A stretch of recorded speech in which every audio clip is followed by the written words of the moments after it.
Derecho al Día. Derecho al Día. El programa de la Facultad de Derecho de la Universidad de Buenos Aires. Derecho al Día. Derecho al Día. Por Radio UBA. Buenas noches, estamos en el programa de la Facultad de Derecho. Mi nombre es Juan Seda. Y bueno, vamos a tener una entrevista hoy con un importante profesor titular de nuestra casa, que es, ya mismo lo presento, el doctor Felipe Fusito. ¿Cómo le va, doctor? Buenas noches. Buenas noches, gracias por invitarme. Bueno, gracias por venir al programa. Le pido si se puede acercar un poquito más al micrófono.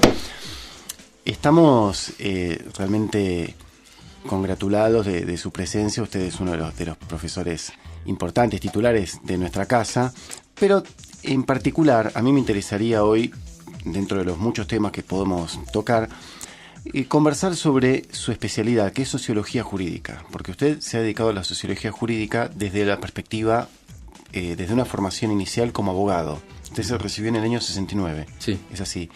¿Qué fue lo que lo llevó, cómo incursionó en este campo? Bueno, la historia hay que remontarla al secundario. Yo egresé del Nacional Buenos Aires, así que la vocación humanística ya venía de ahí. Ahí teníamos materias con orientación social, por ejemplo, filosofía la daba Norberto Rodríguez Bustamante, que luego fue decano de filosofía, y ya nos daban elementos sociológicos. Teníamos derecho, estudiábamos por Aftalión, García Olano y Vilanova, Sánchez Viamonte, es decir que la perspectiva del derecho desde una órbita, por ejemplo, el libro de Aftalión tenía toda la teoría egológica, por ejemplo, conceptos raros como que el derecho es conducta de interferencia intersubjetiva, lo aprendí en sexto año. Así que todas esas ideas ya estaban cuando yo entré en la facultad. Quiere decir que siempre viví la idea de que el derecho había que estudiarlo desde dentro y desde afuera. Por supuesto me dediqué a estudiar derecho, pero mientras tanto leía sociología e historia porque me interesaban como conocimientos alternativos, así que es muy antiguo. O sea, doctor, cuando usted cuando estudiaba no se imaginaba litigando, sino que ya se pensaba como un investigador, como un pensador social, como un investigador. La verdad es que sí, sin embargo tuve que litigar 30 años porque tenía que vivir, evidentemente, así que fui abogado, casi diríamos a la fuerza, pero no me fue mal.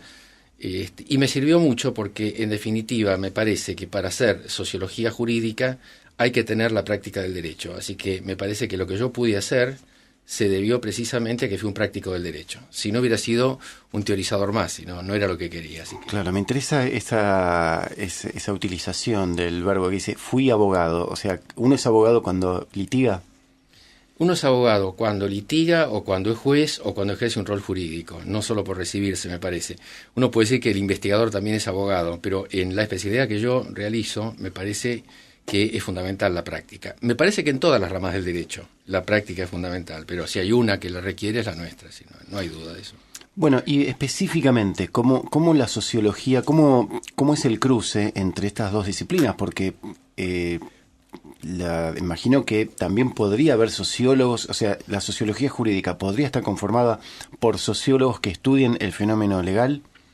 Bueno, este es un tema de incumbencias que nos ha generado grandes problemas. A mí me parece que la formación jurídica es necesaria, porque si bien los conceptos sociológicos son autónomos y dependen de su ciencia, se requieren los conceptos jurídicos. Es decir, si yo voy a hablar de sociología de las organizaciones y voy a hablar del proceso judicial y no sé lo que es la caducidad de instancia, el juicio ejecutivo, o ignoro lo que es un estado falencial, no voy a entender muy bien de qué se trata. Entonces, requiero los conceptos jurídicos y además los sociológicos. Por eso tenemos a veces esta ausencia de sociólogos en nuestro medio y a veces hay errores en el tratamiento de los temas. Por ejemplo, reducir el derecho al derecho penal, que ocurre a veces como una falta de formación. Por otro lado, los abogados que se dedican a esto no son muchos, algunos tampoco tienen una formación muy completa, y otros, bueno, tenemos que pedir ayuda como corresponde cuando abordamos temas que no son de nuestra especialidad, por ejemplo, metodologías cuantitativas o cosas que no tenemos por qué saberlo, pero bueno,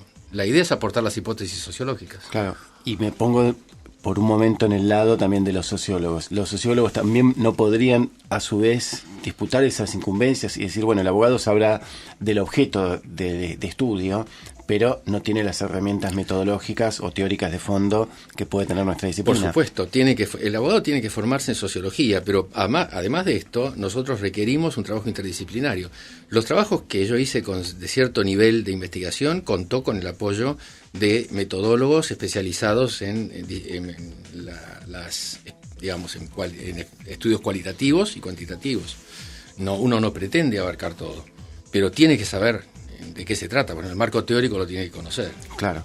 Estamos hablando con el doctor Felipe Fusito, que lo empiezo a presentar un poco más en profundidad. Es abogado, es especialista en sociología jurídica. En el año 1974 ya existían en aquella época las especialidades. Existía la especialidad, era una especialidad casi fantasmagórica, pero existía. Éramos 13 alumnos, pero la UBA tenía esa especialidad, aunque no se crea. Y egresamos muy pocos, pero existíamos. Es doctor en Ciencias Jurídicas y Sociales de la Universidad de La Plata y también profesor titular regular de Sociología del Derecho, ya lo dijimos, en nuestra casa, y también en la Facultad de Derecho y Ciencias Sociales de La Plata. Sí. Se divide bastante entre la UBA y La Plata. Es cierto, tengo la cátedra en La Plata y tengo la cátedra en la UBA. En La Plata tengo una cátedra de Sociología Jurídica específica, que era Sociología, y cuando gané el concurso la transformé en Sociología Jurídica.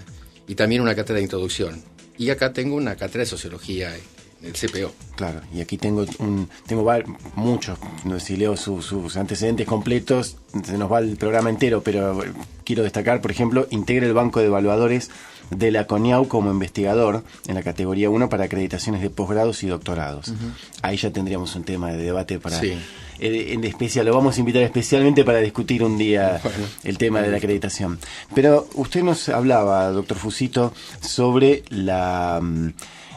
sus investigaciones. ¿Por qué no nos cuenta en este momento cuál ha sido su última investigación o cuál es el tema que en este momento está desarrollando? Bueno, si empezamos por el final, ahora estoy trabajando en cine argentino, histórico y derecho. Es decir, uno va cambiando los temas porque realmente si no se aburre. Entonces el tema actual estoy tomando películas clásicas argentinas que tienen algunos aspectos del derecho, desde el comienzo del cine sonoro, aunque tengo algunos antecedentes del cine mudo, hasta la década del 50, haciendo un estudio de los guiones, los libros que le han servido de base, porque muchas veces hay novelas importantes, La Guerra Gaucha de Lugones, los cuentos de Quiroga, El Río Oscuro de Varela, y analizando estos aspectos desde el punto de vista jurídico, es decir, qué es lo que hay de imaginario jurídico, de derecho en estos. Esto es lo que yo hoy estoy haciendo, claro. Y lo tengo presentado en el GIOJA como investigación en este momento. Y antes que esto había hecho un trabajo que publicó Eudeva sobre literatura y derecho, donde tomé autores argentinos desde los primeros registros que encontré, pocos en el siglo XVIII, básicamente el siglo XIX, y me quedé en 1910 por ahí. Y también con el mismo objetivo, tratar de ver la imagen que del derecho tienen ciertas artes y cómo se vive en el imaginario social la idea de derecho. Esto es lo que ahora... Y ha encontrado, bueno, no le pregunto sobre el tema del cine, o quizás después sí, pero primero sobre esta investigación ya trabajada sobre literatura, ¿ha encontrado en estos textos que desarrolló alguna línea en común, algún patrón, alguna clasificación de perspectivas? Sí, encuentro en general un profundo desprecio por el derecho oficial. Es decir, en general en la literatura se refleja, tanto en los personajes como en los autores, un menosprecio muy marcado al derecho. Es decir, no se cree en el derecho en la Argentina histórica, ni siquiera la generación del 80, ni el patriciado, no creen en el derecho. Es decir, lo que están mostrando es que el derecho se burla permanentemente.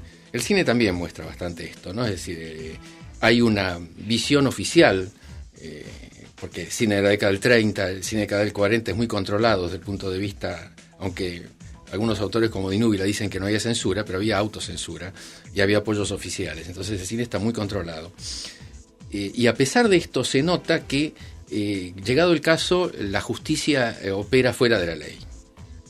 Esta es la idea que a mí me queda. En la literatura se ve mucho más los casos de corrupción, el acomodo, el nepotismo, la justicia por mano propia, se ve mucho eso. Es decir, y se ve prácticamente todos los autores, es decir, en todas las obras que pude consultar, que tienen alguna relevancia con el derecho, tienen esta misma tendencia.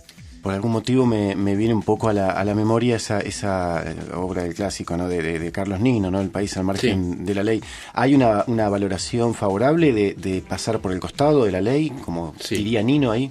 Sí, sin ninguna duda. A mí me parece que esto viene ya de la conformación por lo menos del Río de la Plata. No voy a hablar de la Argentina porque es mucho y además son muchas culturas, pero el Río de la Plata, formado a partir del contrabando, formado a partir del desvío de la ley, la misma ciudad de Buenos Aires, formada de esta manera, a mí me parece que esta ciudad se formó con la creencia de que si se aplicaba la ley, la ciudad desaparecía.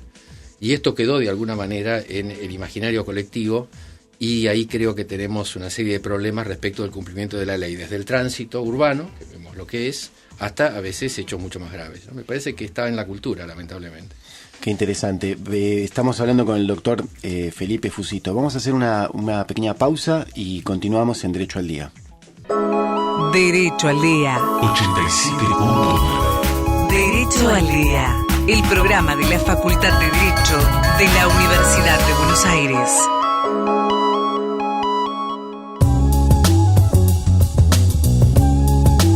Seguimos con Derecho al Día, el programa de la Facultad de Derecho, con el doctor Felipe Fusito. Doctor, recién nos contaba sobre esta investigación tan interesante, primero con la literatura y después con el cine, sobre podríamos decir, un poco el imaginario que circula en esos géneros, en esos medios, ¿no? de artísticos, ¿no? Cómo se ve el derecho. Y la pregunta es, ¿qué intervención han tenido los abogados o los profesores o los académicos vinculados al derecho en general con esa clase de producciones? Porque, mire, le digo por qué me acuerdo. Hace unos años había una película y cuando terminaba la película aparecía entre los créditos el asesoramiento del doctor D'Alessio, concretamente, que había asesorado en cuanto a mostrar cómo era un juicio. Claro, uno veía que estaba más adecuado en general que el tipo de películas que hay, porque uno ve a veces en los alumnos que las ideas que tienen del derecho, del cine, distan bastante de la realidad. Uh-huh, sí. En la literatura, el aporte de los abogados es que mucha gente de la generación del 80 son abogados. Ellos mismos son abogados. Cambaceres, por ejemplo, es abogado. Otros son médicos. Ellos son profesionales. Así que tienen una visión, podríamos decir, letrada del tema. En el cine no.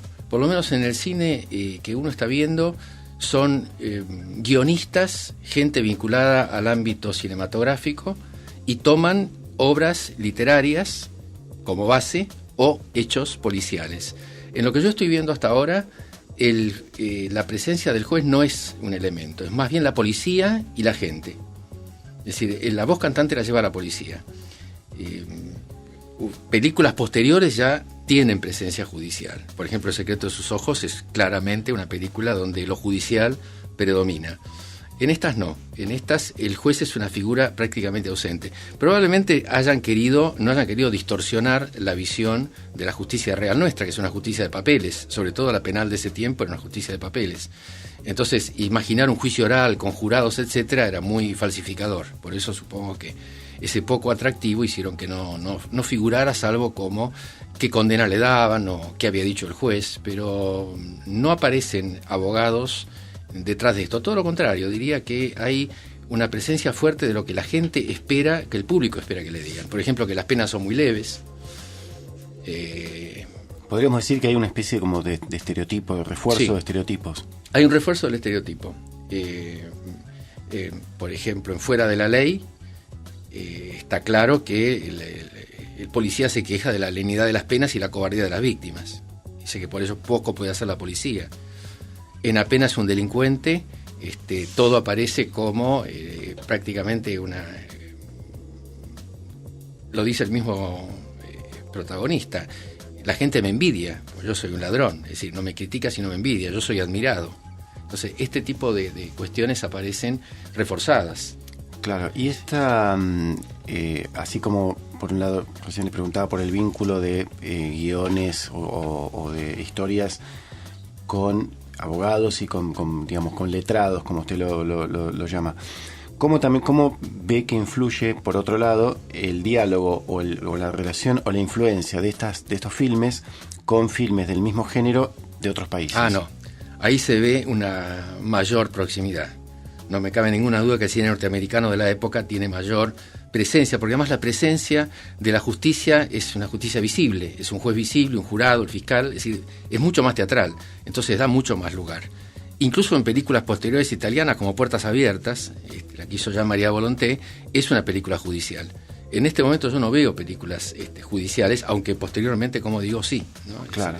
No, porque un poco esa idea del cine negro o el cine negro norteamericano llevado un poco a la década del 40 argentino, pero también está, por ejemplo, usted habla de Apenas un delincuente, se me ocurre a mí, me vino a la cabeza El ladrón de bicicletas, también que podríamos también decir que hay un enfoque sobre el sistema judicial y social también, político. Los italianos tienen ese enfoque, pero tienen también la presencia de los tribunales, porque además los tribunales son presentes, con mucha teatralidad del tribunal italiano. Acá no, acá era un procedimiento escrito, oscuro, ignorado. Por eso, en El secreto de sus ojos, que muestra una realidad puesta en la década del 60, muestra cómo era el procedimiento realmente, cómo se armaban los expedientes, qué se podía hacer o no hacer. Claro. Tiene bastante verosimilitud. De alguna manera, Saccheri fue empleado judicial, así que tenía una idea de lo que pasaba. Bueno, ¿no hay de alguna manera también un himno, un himno al empleado, al judicial, incluso al judicial no abogado, ¿no? Como Francella o el mismo Darín? Sí, son figuras que eran existentes. Dudo que esa figura hubiera existido en cuanto a tal nivel de compromiso de jugarse hasta la vida por la verdad en un juicio. No hubiera existido una mujer como el papel de Soledad Villamil, seguramente. Ninguna mujer hubiera estado en la justicia penal en esa época, y mucho menos con la valentía exagerada que presenta la película.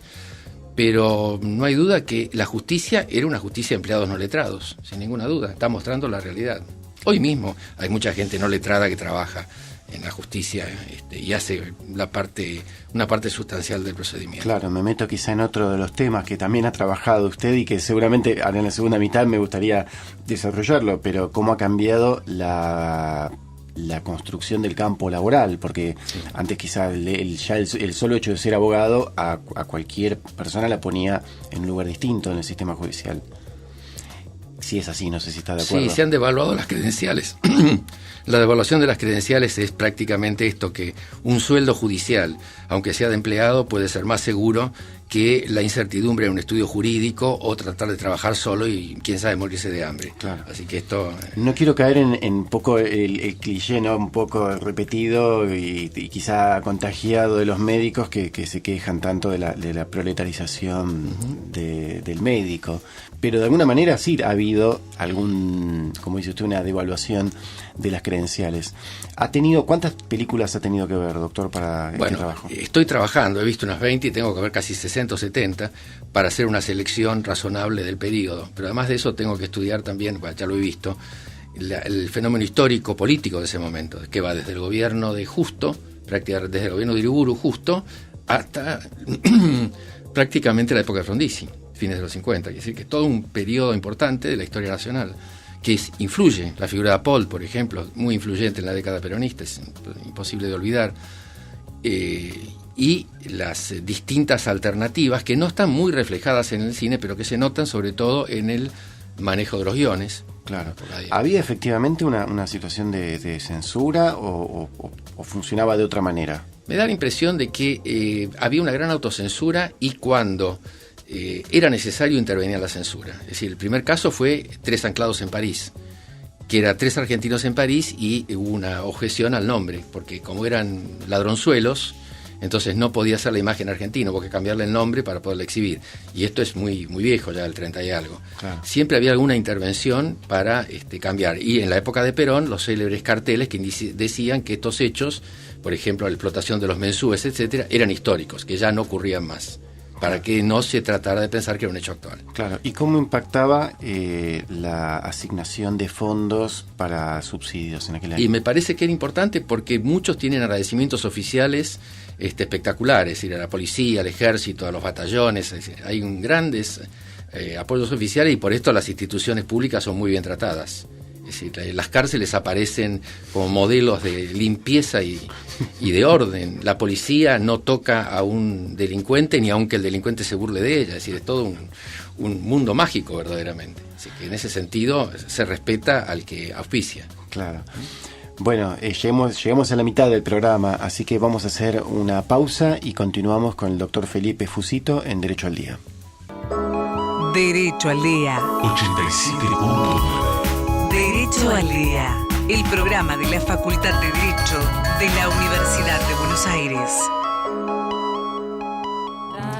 Seguimos con Derecho al Día, ingresamos en la segunda parte del programa del día de hoy que compartimos con el profesor y doctor Felipe Fusito.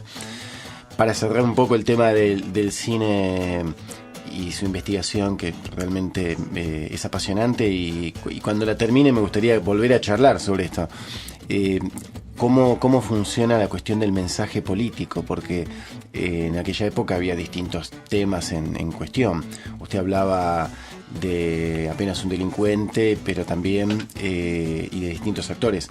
Pero también en el corte comentábamos sobre la participación de Pepe Arias en una película también trascendental desde el 38. Sí, Kilómetro 111. Yo creo que respecto del delincuente, la idea es igual al cine norteamericano. El delito paga. Finalmente, el malo muere, termina mal.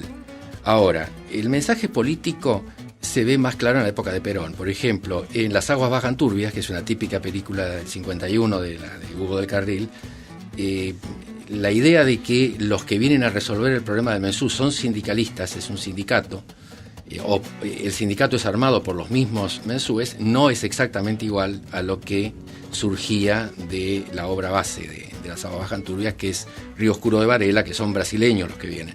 Pero ahí sí hubo una intención, aparentemente, de que mostrar el valor que tiene el sindicato para la reivindicación de los derechos. Es un mensaje político propio de 1951, cuando se está reforzando la idea del sindicalismo como una forma de salvaguardar intereses de los trabajadores. Claro. En ese sentido, digo. Esto quizás es más una pregunta quizás más metodológica, pero ¿podría hacerse algún tipo de trabajo de este tipo sin esta distancia que usted toma? Porque está analizando cuestiones de hace 50, 60 años. ¿Podría alguien hacer ese mismo análisis respecto de la producción cinematográfica actual? A mí me parece que cuando uno está muy cerca del fenómeno pierde la objetividad y porque está muy comprometido con el tema. Es decir, me parece, y yo he tratado de evitar tomar temas muy actuales, porque precisamente uno de los problemas de la sociología, la gran discusión metodológica, es hasta qué punto uno puede tomar distancia con el objeto de estudio. Algunos lo niegan totalmente, otros lo aceptan parcialmente, pero no hay duda que si yo me pongo a analizar un tema de hoy, mi compromiso político va a surgir de un modo inevitable. Entonces, tomando una distancia, viendo el fenómeno del peronismo como un peronismo histórico, el fenómeno de Justo, por ejemplo, como un hecho ya más o menos lejano, puedo tomar cierta distancia, aunque veo que muchas personas no lo toman. Nos peleamos todavía con Sarmiento, nos peleamos con Rivadavia, con Colón. Es decir, estamos peleándonos con mucha gente que deberíamos dejar morir en paz, creo, a esta altura. Así que en ese sentido me siento libre de trabajar sobre estos autores. Si fueran muy contemporáneos, quién sabe no. Claro. Algo que no dijimos al inicio en la presentación es que la facultad, o sea, la carrera de sociología en sus inicios se dictaba en nuestra misma facultad, en la Facultad de Derecho. No. La carrera de sociología fue creada por Gino Germani en la Facultad de Filosofía después del 55, durante la Revolución Libertadora, y Gino Germani fue el que organizó y actualizó los conocimientos sociológicos que hasta ese momento estaban, sí, en manos de abogados, Ricardo Levene, Orgaz en Córdoba, y hacían una especie de sociología histórica. Germani trajo los textos norteamericanos, actualizó la sociología y creó la carrera, pensando dentro de su teoría del desarrollo que de este modo los sociólogos iban a ayudar a desarrollar el país. Lo que ocurrió fue que después del 76, cuando ocurrió todo lo que ocurrió, la carrera pasó a la Facultad de Derecho. Y luego volvió abajo, a un ámbito en el subsuelo. Sí, volvió, casi la pusieron ahí para no suprimirla, porque había una terrible resistencia a tener esa facultad subversiva. Pero la historia ya venía de bastantes años antes. La primera generación de sociólogos argentinos es del 62, más o menos. Claro. De licenciados en sociología. Claro, sí, es en el 58 se crea como, se crea como en 58, de educación, como sí, varias carreras de filosofía y letras y actuales y de sociales son de aquella época. Sí. Doctor Fusito, usted también ha trabajado mucho sobre cuestiones vinculadas al perfil del abogado en su momento de estudio y en el campo laboral. Sí. En su momento usted publicó un libro que a mí me interesaría que nos comente eso, sobre la formación del abogado. No tengo acá anotado el nombre estrictamente, pero... Hubo varios libros, eso es lo que pasa.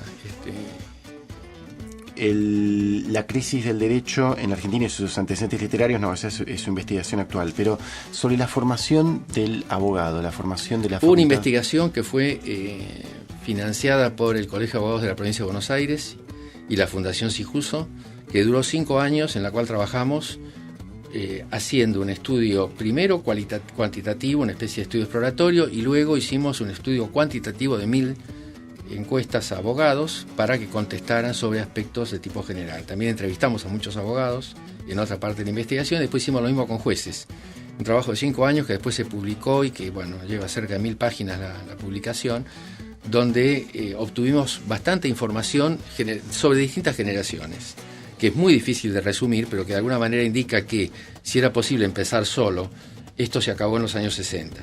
A partir de los 60, el abogado que pone una chapa o que va a buscar un cliente no existe más. Entonces, eso en cuanto a, digamos, a cómo empiezan. En general, hoy empiezan mucho más asistidos que antes. Antes se largaba más solo.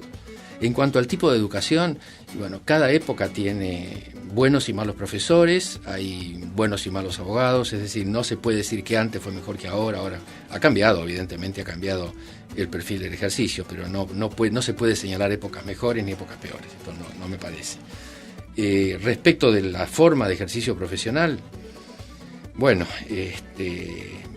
el tema ético fue una de las cuestiones más planteadas. La ética del abogado va junto con la ética de la sociedad y la ética de las personas. La pregunta básica era si el abogado puede ser más ético que la sociedad en la que vive. Si alguno contesta que sí, el abogado es una especie de modelo social.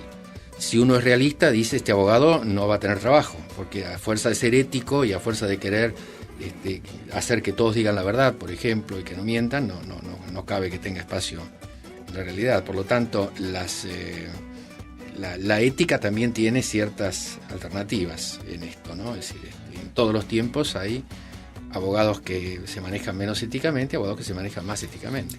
Pero esta cuestión del abogado perdido, ¿no? Y todavía no reconocido en esa pérdida, no estamos, quizá, cuando damos clase, no estamos dando libre tránsito o dejando correr esa idea de la profesión liberal, formando abogados para algo que realmente al final no existe. Sí, yo creo que sí. Yo creo que por defecto estamos haciendo un abogado para una profesión libre, un abogado litigante, para algo que finalmente es probable que no lo pueda hacer, muchos no lo pueden hacer, que tengan que trabajar para la administración pública o que tengan que trabajar a veces como procuración de un estudio por poco dinero. Y sin embargo nosotros pensamos con un único perfil, que es el del litigio. Y con la última investigación que hice a los estudiantes de Derecho, están bastante desorientados, aún cerca de la salida, ¿cuál puede ser su vida? Algunos es lo que les depara el destino, realmente es así. Y otros tienen más o menos ya armada la cosa, porque ya trabajan en tribunales, porque tienen algún pariente abogado, pero es cierto que nosotros formamos una generalidad. Claro.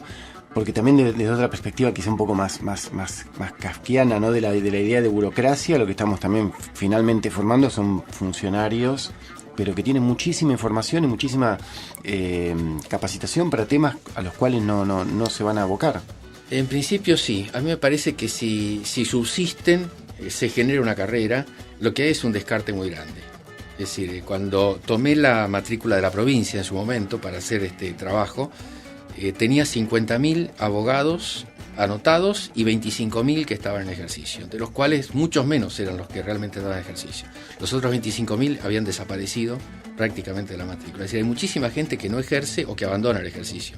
Ahora, es cierto que mi muestra finalmente entrevisté a los que estaban trabajando, quiere decir que finalmente hay una selección natural, se van buscando las cosas. Y lo mismo en la justicia, van subiendo, se van promoviendo, claro. Pero hay gente que va dejando.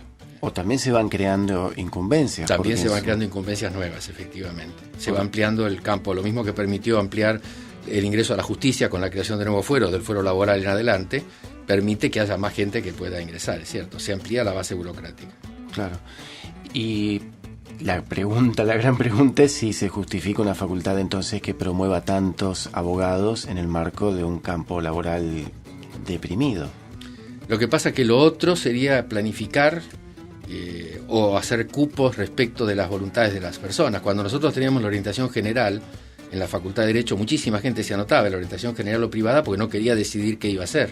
En general la decisión la quieren tomar al final o en lo que ellos puedan hacer. Así que o les coartamos su libertad y les decimos lo que tienen que hacer desde ahora, o no sé, les damos opciones para que más opciones educativas les podemos dar. Es demasiado costoso, ¿no?, el tomar una decisión planificadora. Sí, es imposible, yo diría que es imposible. Sí. Los chicos cuando entran no tienen la menor idea y cuando salen están más o menos orientados en qué puede gustarles o hacer, pero no saben realmente si lo van a poder hacer. Y finalmente tienen un título de abogado que siempre sirve. El título sirve para todo, para cualquier incumbencia. Doctor Fusito, usted también ha trabajado mucho en la cuestión de la selección de jueces y la formación de jueces. Ha participado también en el Consejo de la Magistratura.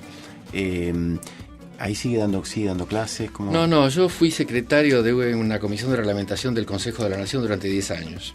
También fui asesor en el Consejo de la Magistratura. Simultáneamente con eso, trabajé en investigaciones, veía cómo se hacía la selección de jueces, etcétera. He dado clase también, sí, en la Escuela del Consejo en su momento, y he participado en cursos de formación de jueces, eso sí.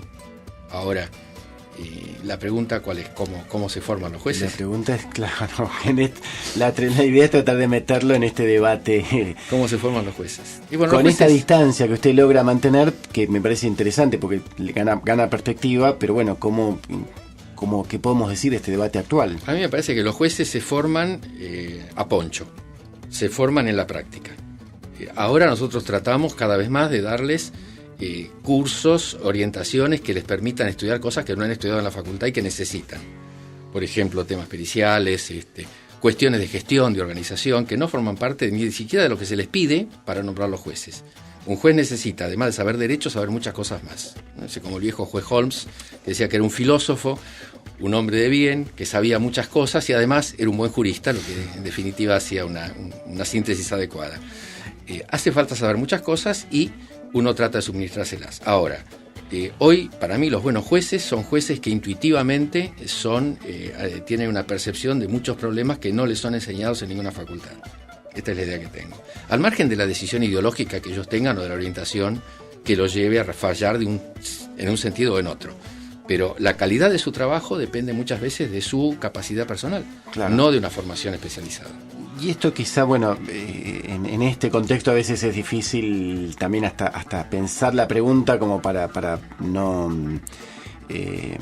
meterse en este debate tan político, tan de actualidad. Pero finalmente hay un tema que a mí me llama la atención. ¿Cómo usted, si es que lo ha analizado, cómo se forma esa percepción política que tienen los jueces también como para medir los tiempos, para tomar el pulso, para alargar un poco más una causa, para ser más o menos...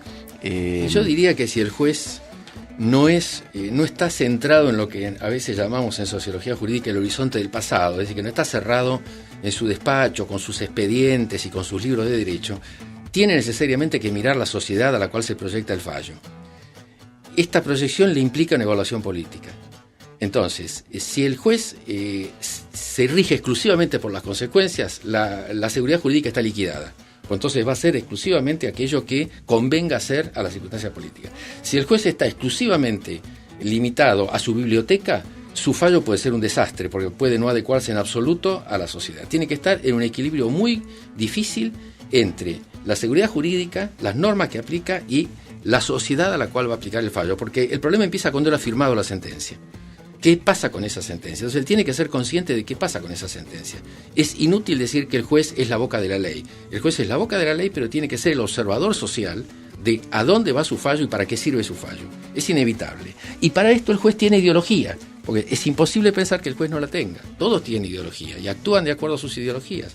Esto es inevitable. Así que decir que el juez es un aplicador de la ley o pensar en la teoría pura del derecho es una ficción, claro, sociológica.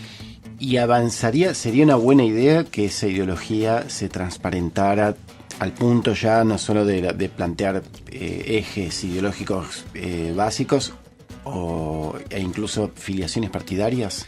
Me parece que no. Me parece que la ideología debería estar colocada en el marco de la democracia o de ideas democráticas. A partir de ahí, el espectro ideológico debería ser dejado a la misma pluralidad de la sociedad. A mí me parece que un juez que tenga una afiliación partidaria genera una cierta sospecha para aquellos que no son afiliados. Es decir, parece que tuvieran que obedecer o que tuvieran que responder a un esquema. De hecho, lo pueden ser. De hecho, la van a tener. Pero si lo muestran, es como si pareciera que estuvieran obligados a fallar de acuerdo a una expectativa partidaria. Eso me resulta un poco incómodo desde el punto de vista de que puede molestar a aquellos que no formen parte de esto y puede incluso el fallo no convencer sobre esta misma base. Lamentablemente el juez tiene que mantener una cierta neutralidad. Ahora, la medida tiene que ser el margen democrático, es decir, tiene que haber algo que esté dentro de la pluralidad democrática aceptada en la sociedad del momento. Claro. Eso es lo que me parece. ¿Ha analizado en algún momento los jueces que han dejado la magistratura y se han dedicado, por ejemplo, a la política?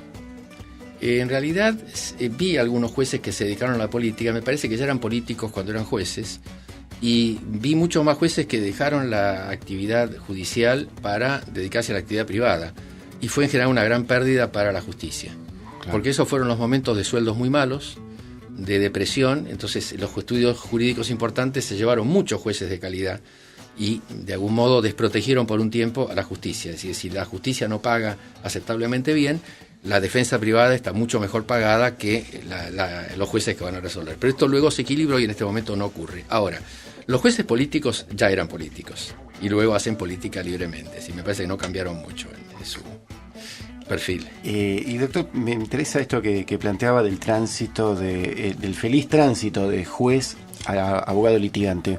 ¿Considera que se puede dar a la inversa abogados litigantes que no hayan hecho carrera judicial y accedan al cargo de juez? Mire, a mí me parece, siempre me pareció, y esto es una utopía, que para ser juez, primero hay que ser abogado litigante. Es decir, primero hay que estar en la calle, hay que hacer la sudorosa carrera de las mesas de entradas, y luego que se sufrió lo que sufre el abogado, entonces uno luego puede sentarse en su despacho, y esto ayuda a no suponer ficciones del abogado litigante, no suponer que el abogado litigante gana millones con honorario de sucesiones de campos que no existen en absoluto, o suponer que si tiene un divorcio y le va a regular 10.000 pesos de honorario, tiene 100 divorcios ese mes y se ha hecho rico.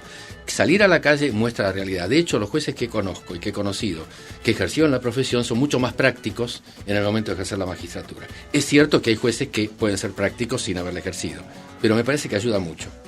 Ayuda mucho el perfil. Claro. No le pregunté cuando me dijo que tuvo que ejercer la profesión, aunque 30 años realmente es un tiempo. Sí. ¿A qué rama del derecho se dedicó? Hice derecho privado, básicamente derecho civil, derecho comercial. Traté de manejarme en eso y me pareció que para hacer... No creo que haya superespecialidades, me parece que las superespecialidades a veces se venden para el consumo de los clientes, pero si uno hace derecho administrativo, derecho penal, me parece que debe dedicarse específicamente a esto, igual que derecho laboral. Derecho privado tiene normas generales y comunes y eso era lo que yo conocía y lo que hacía, lo demás lo derivaba. Claro.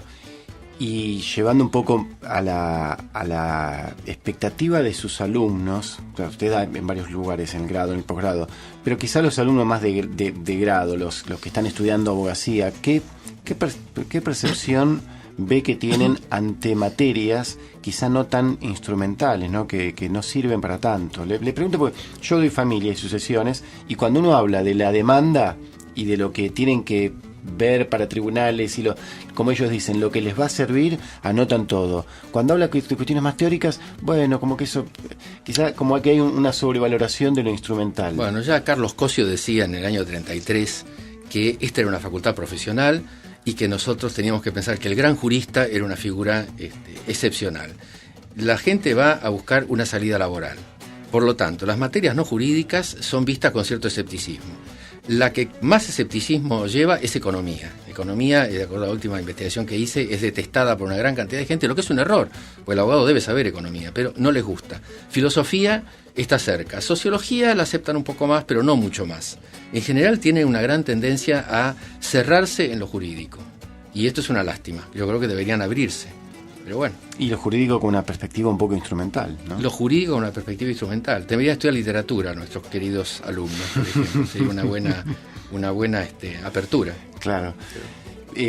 Doctor, bueno, nos queda poquito de programa, estamos en los últimos 5 minutos, pero no quisiera dejar pasar la oportunidad para que nos cuente un poco su vinculación con la cuestión de la enseñanza del derecho. Usted va a dar la conferencia principal de apertura de las terceras jornadas sobre enseñanza del derecho.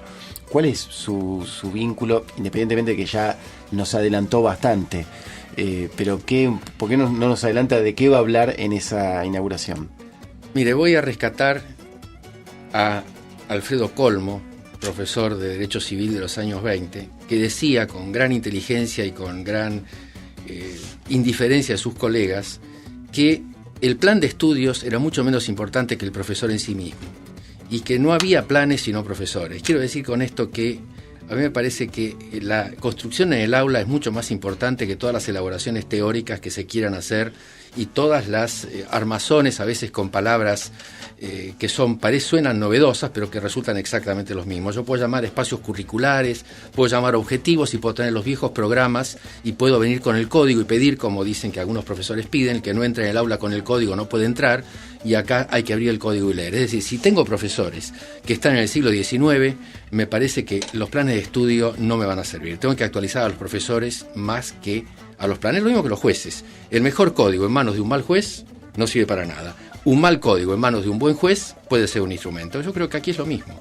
Me parece que hay que operar sobre la actividad de los profesores. Si el profesor es memorista y pide repeticiones, no vamos a lograr nada. Si el profesor pide inteligencia, y en una de esas vamos a lograr algo más. Esta es un poco la idea. Claro, ¿y cómo logra? Sé que en 2 minutos no lo va a poder resumir, pero díganos algo, ¿cómo haría algo para tratar de transformar ese cuerpo Es un tema docente? generacional, hay que romper la continuidad en la cual yo aprendí esto cuando era alumno y digo esto cuando soy profesor. Yo creo que las carreras que ahora se están estableciendo, como los profesorados en ciencias jurídicas, son el ámbito de ruptura, porque el futuro profesor aprende a que no tiene que hacer lo que le hicieron a él.